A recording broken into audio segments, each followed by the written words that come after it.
Good and hello. I don't know. Good morning, good afternoon, and good evening. Depends on what time you guys are watching this.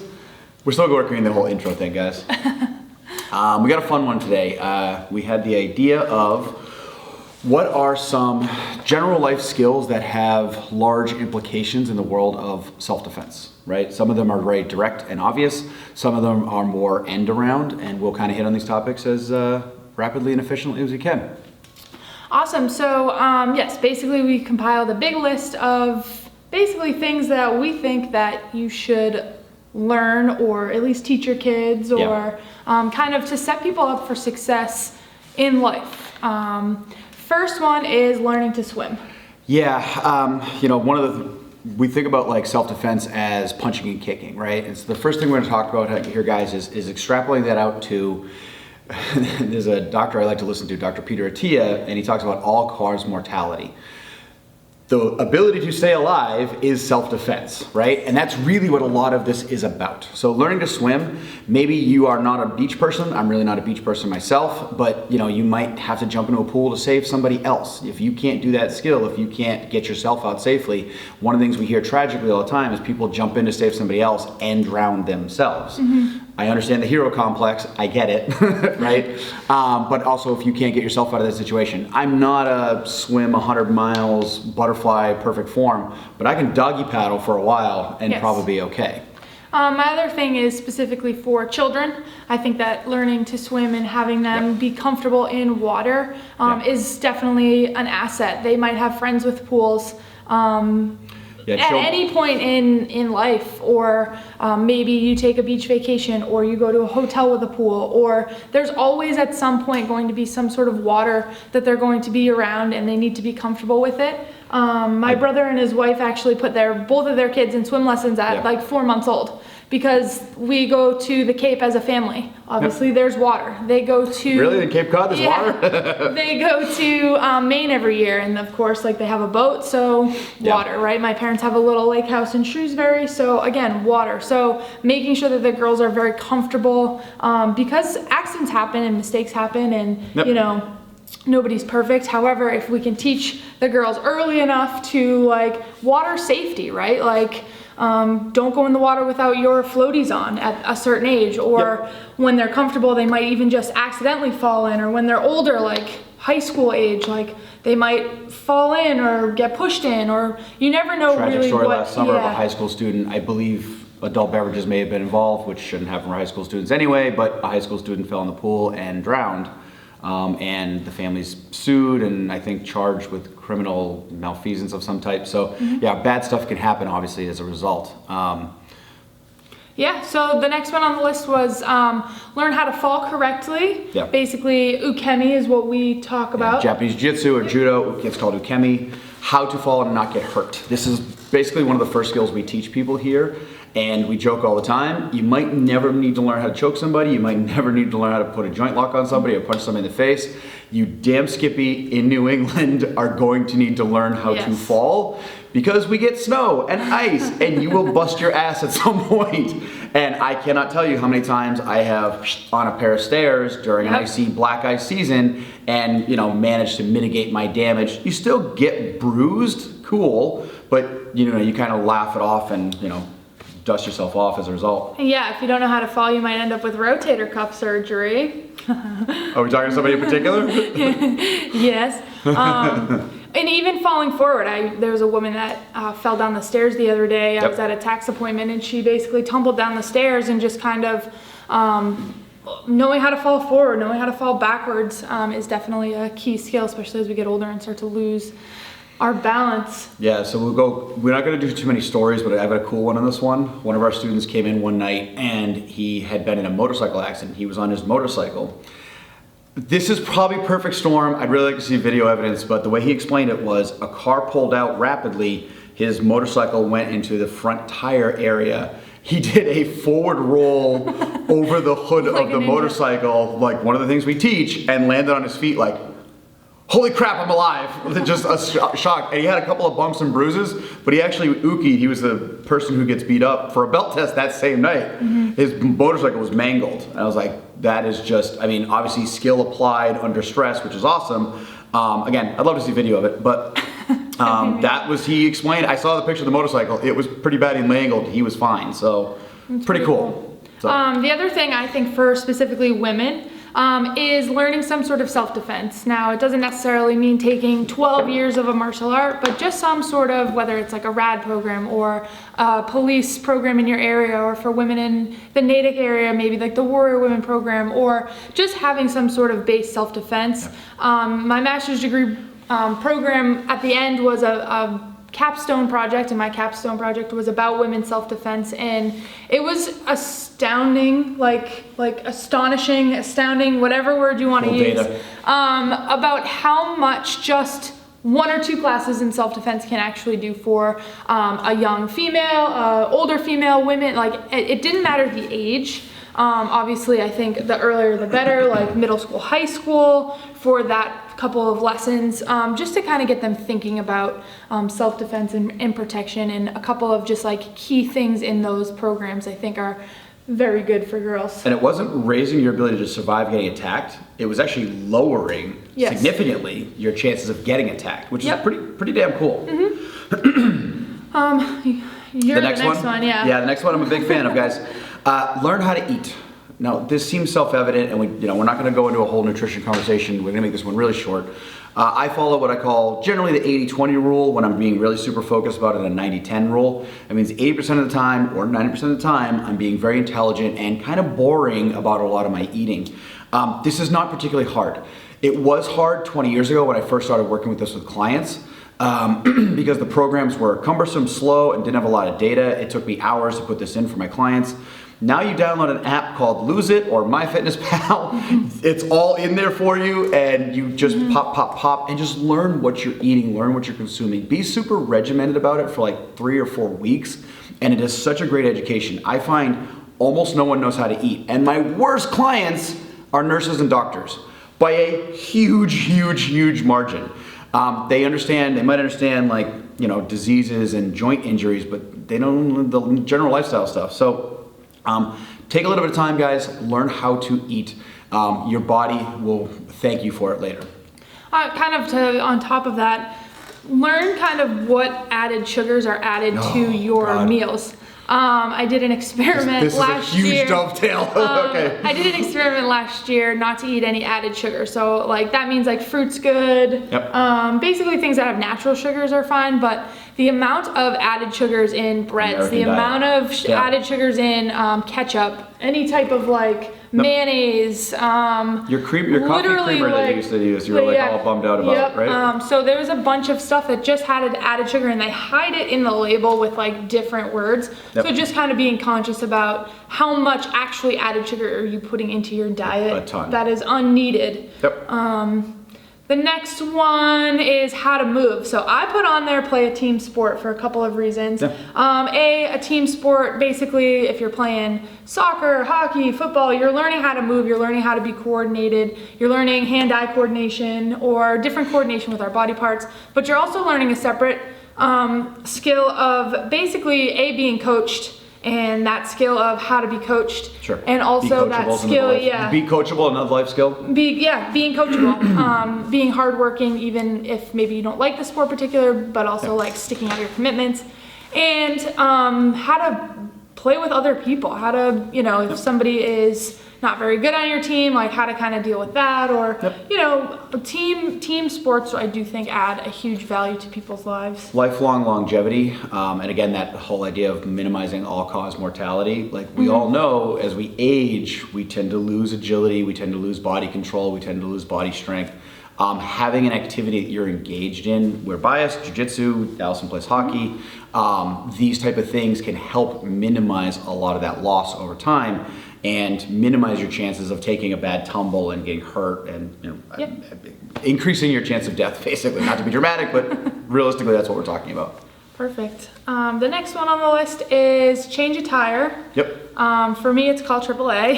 and depending on circumstance, it might be called AAA. I mean, there was a snowstorm one year, my tire popped, and I was not going to try and, in the middle of a snowstorm, do that thing myself, so. Yeah, or call your brother. Family can be useful, yes. And you're stuck, and you're on the sidewalk crying. Anyways. And we have a small demo of this one of like basic tools. The idea is the things that are going to be required to keep you moving, like how to jumpstart a car, right? Your car, car battery might die. It's a little bit easier now than it used to be based upon some of the tools that are out there. Maybe we can go along what these tools are in another video. How to change a tire in case AAA is super backed up and 4 hours away and you've got to be somewhere. Emergencies happen, right? AAA is a good service. I have it. Allison has it. We recommend that. And then basic tools, right? So, you know, running chop saws and a whole other kind of stuff. Planers is not what we're really talking about, but like how the correct way to use a drill, the correct way to use a hammer, these type of things that just make the little projects in life just that much easier to go through. You want to talk about the next one? Yeah, I do. There's a quote, and I can't remember who said the quote originally, but the quote is, self-defense starts at washing your hands, right? We all know in the last 3 years, people have become much more conscious of this fact, right? I recommend, before COVID, I was never a giant fan of that sanitizer stuff. Go wash your hands. Get the dirt off your hands, get the germies off your hands. There's no replica for this. But, you know, but it's springtime here in New England, and about this time of year, every year, we remind students of 2 things. Wash your gi stinky, and deodorant is your and our best friend.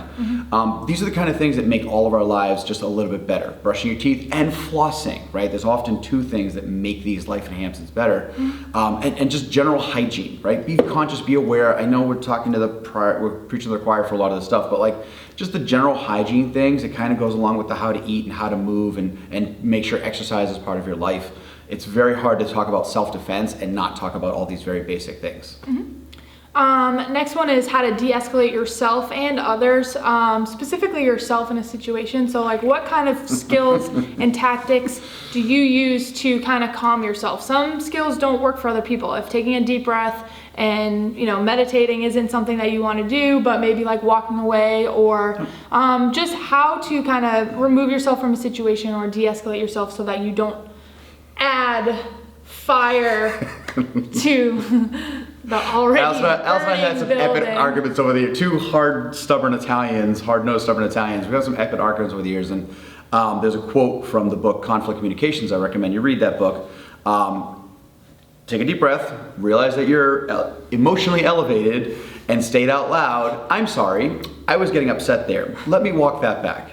And I've used that specific line a couple times. I'm trying to use it more as I get a little bit smarter in my old age. But yeah, there's no way to de-escalate a situation if you cannot de-escalate yourself first. And that's the primary thing here.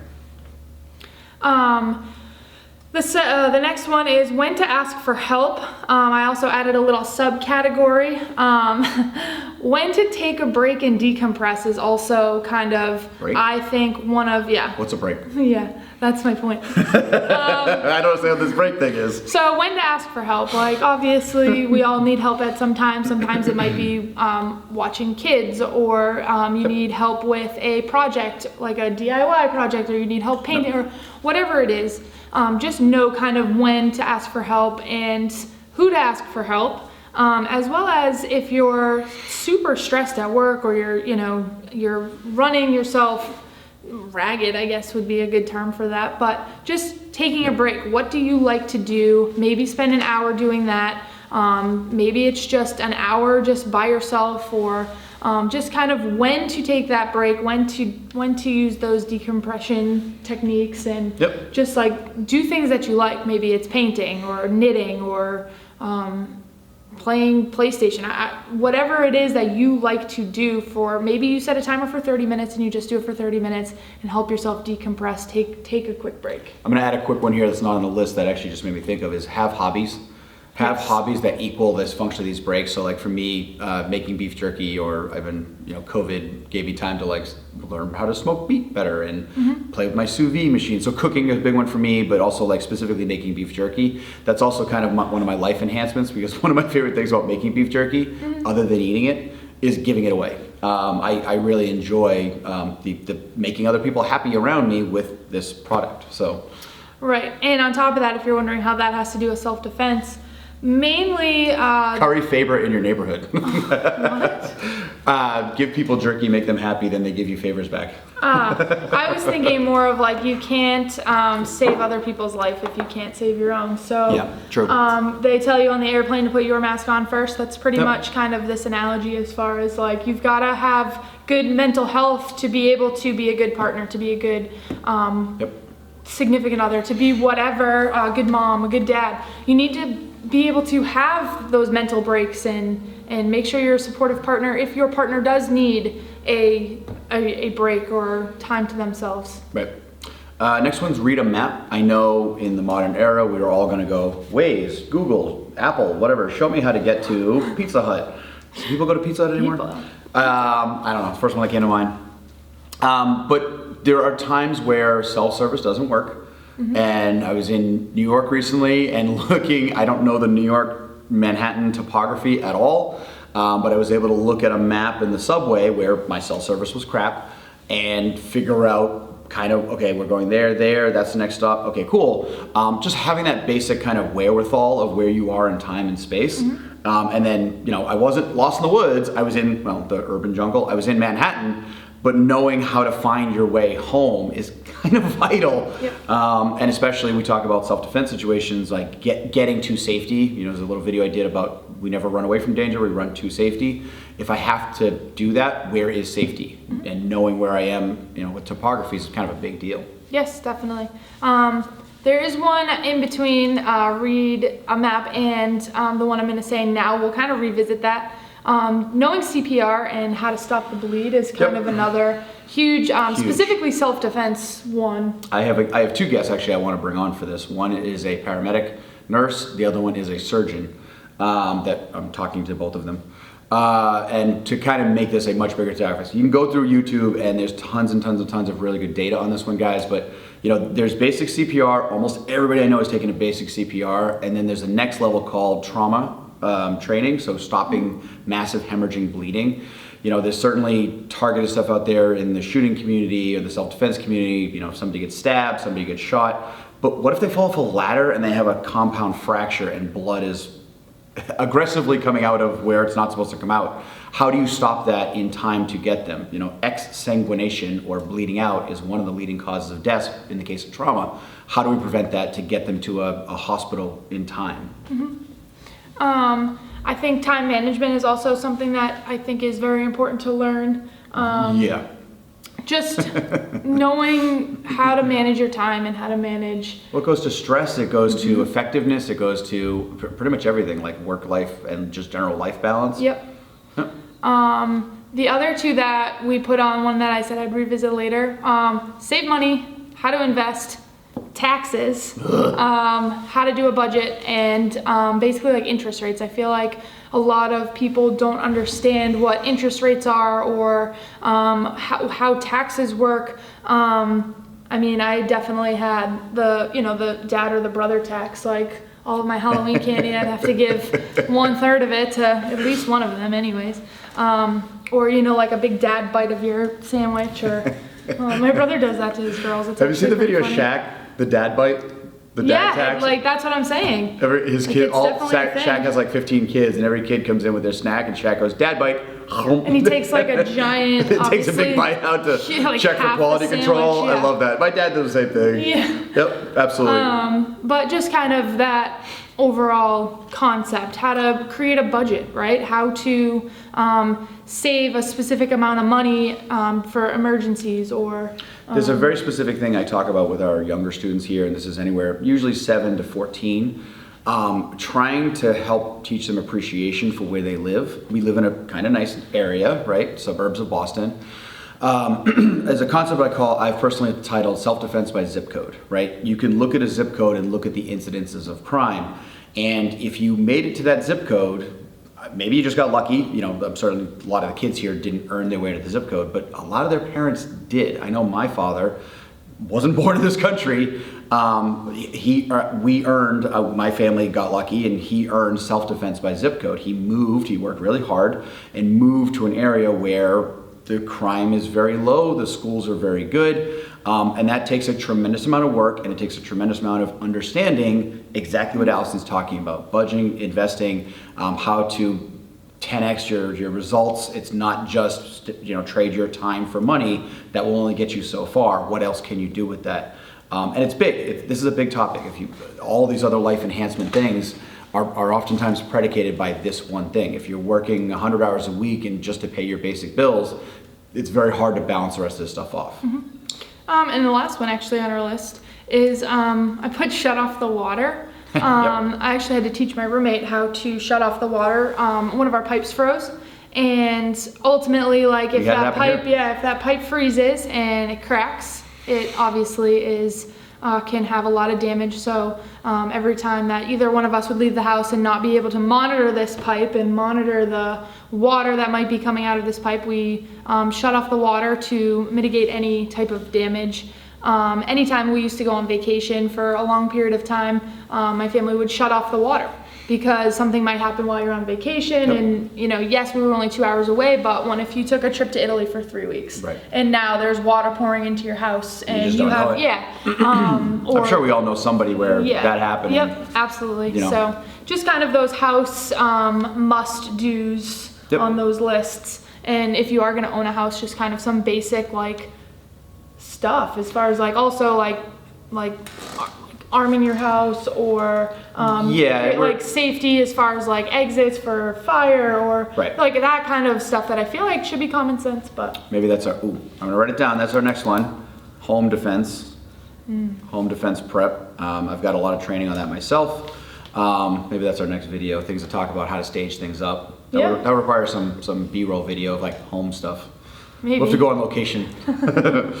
A lot of stuff on that, guys. To the home thing real quick, I joke that there's 3 levels of home repair. There's how to change a light bulb, there's how to change the light fixture, and then there's how to wire the light fixture, right? And these are 3 very different levels.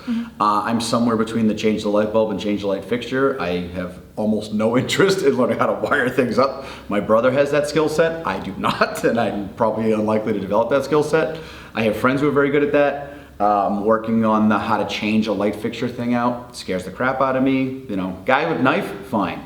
Electricity, but I really good at changing a light bulb. I'm excellent at that. So what are your skill levels? Know and identify what your skill levels are, and then sort of, you know, be comfortable with where you want to improve or what you'd like to add to with that. Perfect. Cool. Well, that's it for our list. Yeah. What did we miss? What would you guys add to this? Yeah. What of these things would you actually like to hear us go deeper in? Obviously, we talked a little about the home defense.